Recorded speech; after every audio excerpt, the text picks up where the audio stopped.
pêcheurs, bonjour, nous revoici dans notre petit canal de la Somme. Aujourd'hui on va exploiter un petit secteur qui se trouve entre le pont de Vaux-Éclusier et la gare d'eau de Capy. On va dans cette séquence essayer de découvrir des postes, ça nous fera une belle balade. Aujourd'hui il fait très beau, c'est le meilleur moment pour repérer des postes à vue en bordure. Et puis de par de là on verra un petit peu les méthodes de sondage, de repérage qui existent. Donc pour démarrer cette petite promenade, il faudra éventuellement vous munir d'une paire de petites jumelles de bonne qualité. Si vous connaissez un marchand, c'est très bien, sinon moi j'en connais un, je peux vous le présenter, il n'y a pas de souci. Une ou deux bâtons de vieille canne, hein, ça va nous permettre de sonder, de pouvoir gratter le fond, sentir ce qu'il y a au fond, si c'est de la vase ou du caillou. Hein, donc là j'ai deux éléments, on peut sonder jusqu'à 3,50 m, le canal faisant 2,50 m de profondeur en moyenne, c'est très bien.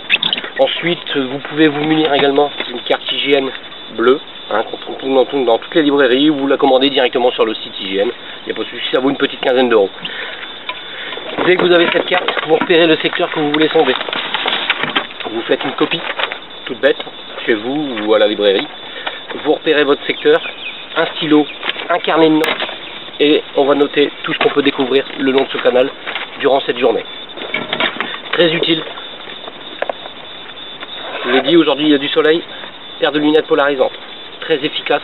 Hein, ça casse un peu le reflet de l'eau, ça vous permet de découvrir des postes en bordure, éventuellement des hauts fonds. Je ne pense pas qu'il y en ait dans ce canal, mais il va falloir les chercher quand même. Même si c'est des petits hauts fonds de 20 cm, c'est quand même pas mal à exploiter. Voilà.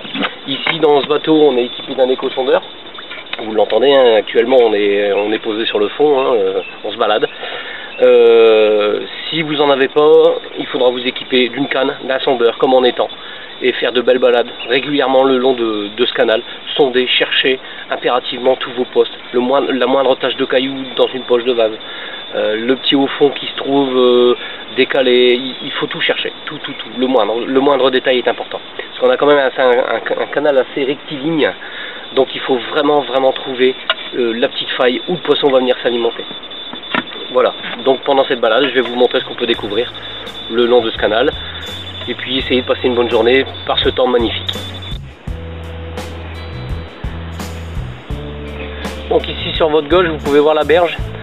Hein, la commune a décidé de couper tous les arbres tout le long de ce canal. C'est un petit peu dommage parce que en laissant quelques petits bosquets comme ça par-ci par-là, c'est beaucoup plus joli, beaucoup plus agréable.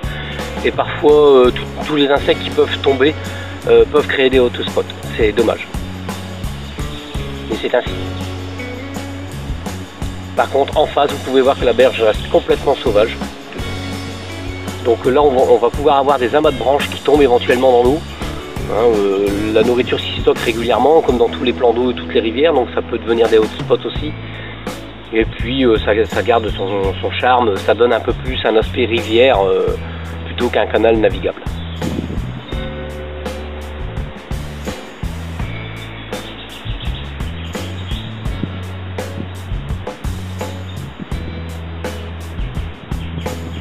Donc ici on voit les deux berges, hein, on peut s'apercevoir que c'est pas très large. Donc celui qui n'est pas muni de bateau, il peut très facilement sonder à la canne, se prendre une journée pendant un week-end qui fait beau comme ça, c'est super sympathique. Hein, une canne, une perche, et puis on sonde, on prend sa petite carte surtout, son petit crayon, et puis on fait des petites croix, on repère tous les postes qui sont bons à pêcher, et puis surtout bien les noter parce que c'est sûr qu'au bout d'une semaine, 15 jours, vous allez tous vous en rappeler. En plus là on est en pleine période de mutation, on est fin février, donc les arbres vont commencer à avoir leurs bourgeons s'ouvrir, les arbres vont se mettre en feuillage et ça va être difficile de repérer les mêmes choses. Et ici sur votre droite, on a un petit bosquet qui plonge dans l'eau, ça peut être un spot. Ça peut être un spot, en plus il y a un peu de bois mort, donc c'est très intéressant.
ici voilà, on vient de repérer un spot apparemment. Je ne sais pas si vous le voyez à la caméra, on va s'approcher doucement. Hein. Donc on a une petite... la berge en fait, au lieu d'être rectiligne, fait une petite bosse, elle rentre dans l'eau. Des arbres ont poussé, donc les pieds d'arbres sont dans l'eau. Et on a des buissons, style buisson ardent, avec de la petite baie rouge, hein, qui est suspendue au-dessus de l'eau. Donc ça, pour l'hiver, c'est le top, parce que ces baies sont consommées régulièrement par les carpes. Hein, donc voilà, on rentre dans le spot, là, ici. Donc on va se laisser dériver, et on va se poser 2 petites minutes pour en discuter. Donc voilà. Donc ici, on a, dans cette frondaison d'arbres, on a des petites baies rouges, hein, qui genre poil à gratter, hein, qu'on utilisait quand on était enfant. Ça faisait marrer les copains. Et puis toutes ces baies tombent et je peux vous l'assurer, pour avoir déjà repéré des postes de ce genre là en étant il y a quelques années, les carpes le consomment très volontiers. Donc à l'éco-sondeur, on a 1,80 m de fond pratiquement à pic de la berge. Donc ça peut être très intéressant à pêcher. Très intéressant. Donc ici je vais monter la canne, ça va bouger un peu. Vous allez peut-être entendre, on va voir si éventuellement il y aurait des taches de cailloux, de moules. Vous entendez? C'est très dur. Très dur, ça descend un peu, c'est toujours dur, ça descend. Voilà, je vais essayer de tourner la caméra pour que vous puissiez entendre le bruit. Vous voyez, c'est très dur en dessous. Voilà. Et plus on va rejoindre le centre du canal, plus ça va être mou. On avait vu ça lors de la première vidéo. Et ça, c'était devenu mou au milieu. Donc ici on va se repousser de la berge. Voilà. Et on va délimiter la zone de cailloux à la zone de vague. Hein, donc ici on s'est écarté d'1,50 m de la berge à peu près. Et voilà, et c'est tout mou. Hein, donc vous voyez, sous cette frondaison d'arbres, on a vraiment un spot intéressant. Plein de cailloux, je suppose plein de moules également. Et en plus, on a de la nourriture naturelle qui tombe dans l'eau. Donc en fin de saison, parce que ces baies-là sortent en fin de saison, ça peut être hyper intéressant à pêcher, voire même en plein hiver, quand il fait froid et que la nourriture se raréfie dans les canaux.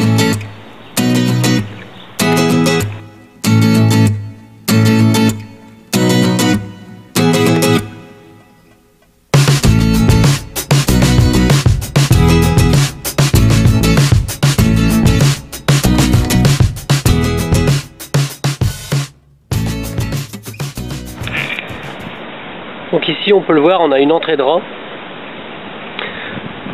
qui peut être intéressante, hein. C'est une information intéressante parce qu'on a vraiment le passage du rat et c'est miné de coquillages, vide bien sûr, mais le rat ne va pas parcourir des kilomètres pour trouver sa nourriture.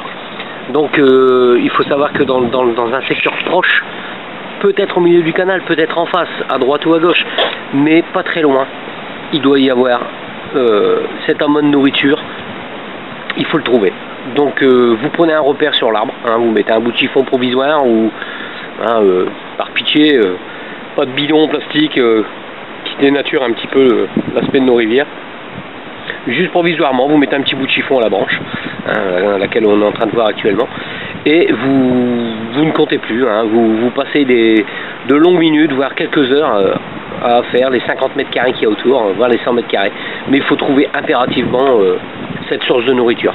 Si vous la trouvez, vous détenez le poste qui vous fera peut-être cartonner toute la saison.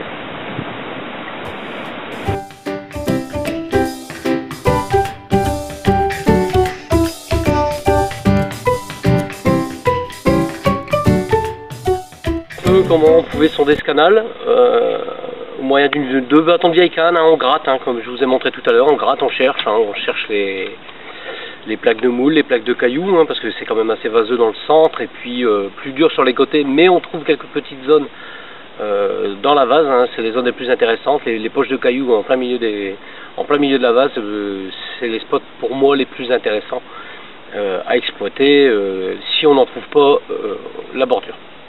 Voilà, donc tout ça pour vous dire qu'il faut être attentionné au moindre indice. Vous avez vu tout à l'heure les trous de rat, on a trouvé de la nourriture, donc automatiquement il y a de la nourriture à côté. Il m'a fallu plus d'1 heure, mais j'ai trouvé le spot, ou un des spots où le rat va chercher sa nourriture.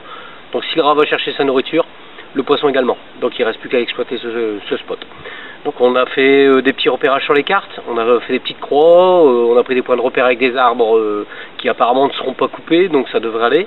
On a pris quelques points de repère où pouvoir se poster épuisé, parce que ici dans ce secteur ça va pas être facile d'épuiser, les berges sont très hautes, donc c'est compliqué, mais on va y arriver quand même. Comme tout bon carpiste, il y a toujours une solution pour sortir nos belles et les mettre au tapis pour pouvoir faire de belles photos. Donc voilà, vous avez vu un petit peu ce canal, hein, il est très joli, pas très large, courant très lent, au centre de la vase, sur les côtés caillouteux et de la nourriture naturelle. On trouve quelques taches au milieu, à vous de chercher. Maintenant vous avez vu un petit peu la méthode, hein, une paire de lunettes polarisantes pour faire les bordures, une vieille canne pour gratter le fond. Si vous voulez gagner du temps, ce qui est pas mal en bateau, c'est d'avoir un gros bout de ferraille, hein, un gros bout de ferraille avec un anneau, qui fasse à peu près 300-400 grammes, vous liez ça à une ficelle, et vous vous promenez sur le canal et vous le laissez traîner, vous tenez la ficelle dans votre main, vous passez toutes les zones vaseuses au peigne fin comme ça, vous allez automatiquement trouver les zones dures. Donc bien les repérer, surtout ne vous amusez pas à mettre des repères sur les berges ou des choses comme ça, ou alors provisoire le temps de sonder, parce que vous allez automatiquement vous faire repérer par des gens qui n'ont pas forcément l'idée, ni le courage, ni la conception de chercher leur propre poste. Donc ici c'était simplement une méthode sur un secteur que vous connaissez tous, hein, on est près du pont de Vaux-Éclusier, hein, près de l'Anguillère. Donc on a tout ce bout de canal là qui remonte jusqu'à Capy, qui est très intéressant à pêcher. Donc par contre, petit conseil, prenez un chariot, parce que c'est très loin, et avec le matériel, c'est pas simple. Voilà, j'espère que cette petite vidéo vous aura aidé à sonder le canal, et puis à trouver vos propres postes pour la belle saison qui arrive. Pour petite info, l'eau est montée à presque 8 degrés par rapport il y a une petite quinzaine de jours, donc elle a pris 3 degrés. Donc la patience est de rigueur, mais je pense que dans quelques semaines on aura atteint les 10 et ça sera parfait. Voilà, n'hésitez pas à vous être abonné à cette chaîne, hein, vous aurez toutes les infos au fur et à mesure de la saison par Cap Canal. Merci.